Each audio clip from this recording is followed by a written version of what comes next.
How often does your compensation package change at your employer? Hey everybody, it's John again, and we're talking more about compensation. And if you haven't been listening, we have the latest and the greatest MGMA data here at Contract Diagnostics. So give us a call or set up a free inquiry call and we can share what we can regarding the data in your specific situation. But employers oftentimes have compensation plans, packages, incentive plans.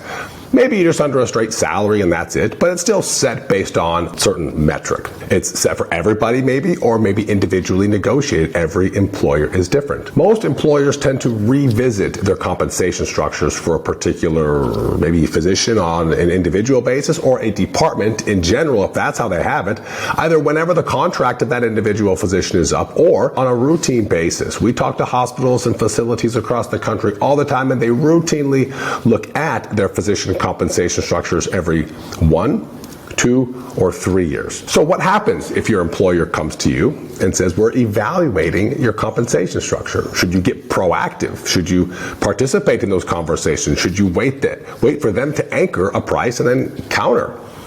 I think it's really important that you get together your pitch deck, if you will.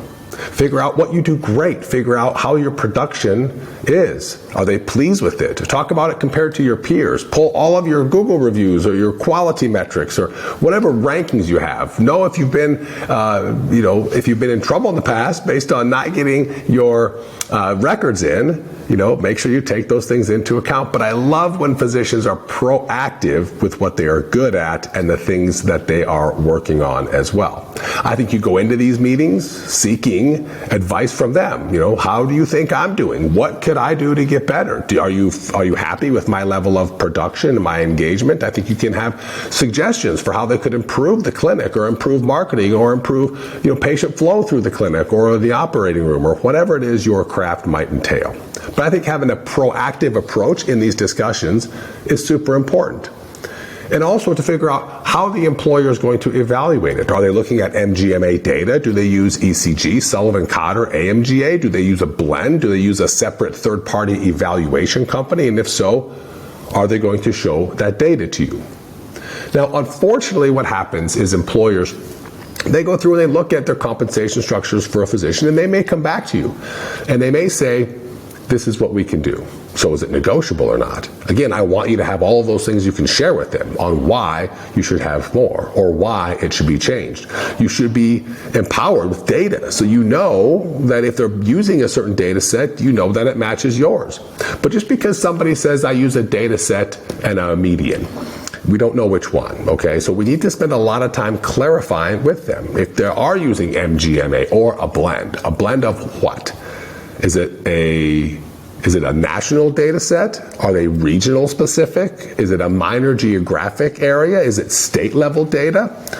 Are they using the all practice data? If we're talking MGMA, are they using a hospital-based position if you work for a hospital? Because they could use either one. If you're in a metropolitan area over 1 million, they could use that data set as well. Or under 1 million, they could use that data set. So we just easily clarified 3 different data sets, all within MGMA, that they could use for their analysis. So how are they looking at it? Which one is the most applicable to you and your specialty? And of course, how many physicians took the survey, and is it even statistically significant? And then of course, all that is just a number. It doesn't take into account your story.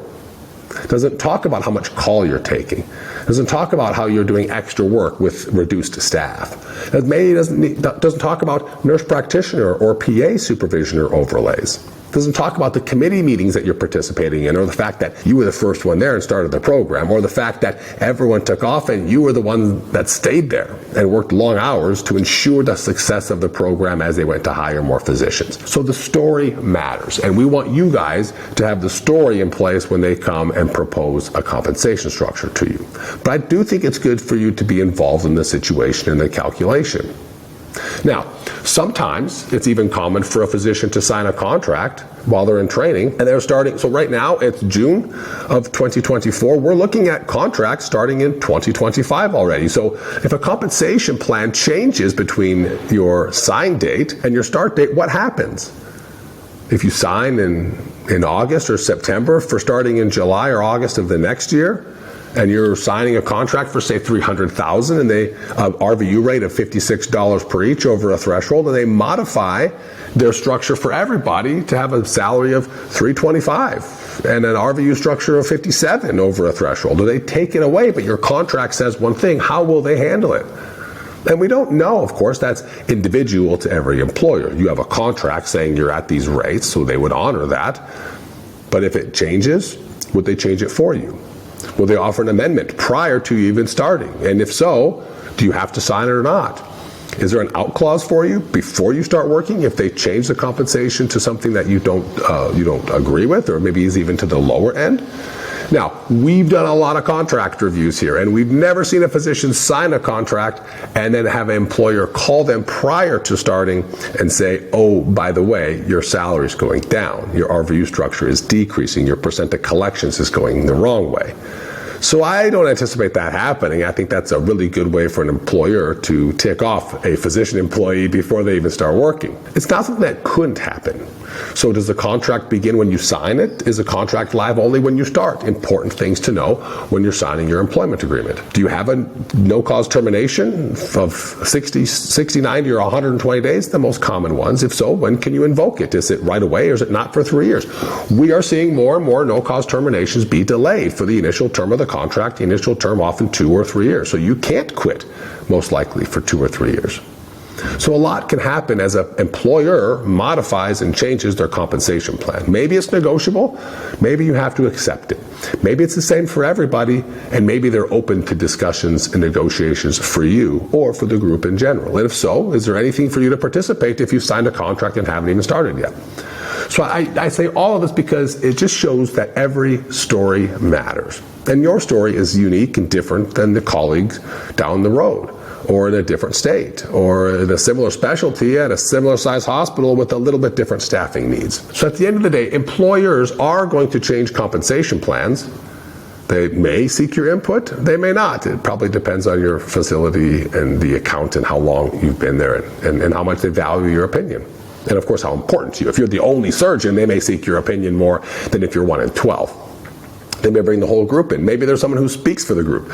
So there's lots of ways that an employer can incorporate these things into the discussion. But at the end of the day, I think it's important, no matter when you start your job, that you know how often the employer is going to evaluate their compensation structures. Who does that? If it's an external company, or if they have a compensation committee, is there a physician representation on the compensation committee? How often are they going to evaluate you? And then when they do, what's that process look like, from we're evaluating it to we're modifying your contract to you have a new structure in place? Is it routine? Is it always happen June 1 or July 1? So I think it's important to ask all those questions. A lot can happen over the next few years on compensation, and it's important to understand how your employer is going to update it. And if they haven't updated it in quite some time, it's probably a good idea that you get some data, craft your pitch deck, and why you should be paid more and have a raise. And if we can help, give us a call at Contract Diagnostics. Again, everybody, I'm John. Please send in your questions. We're always here to answer them.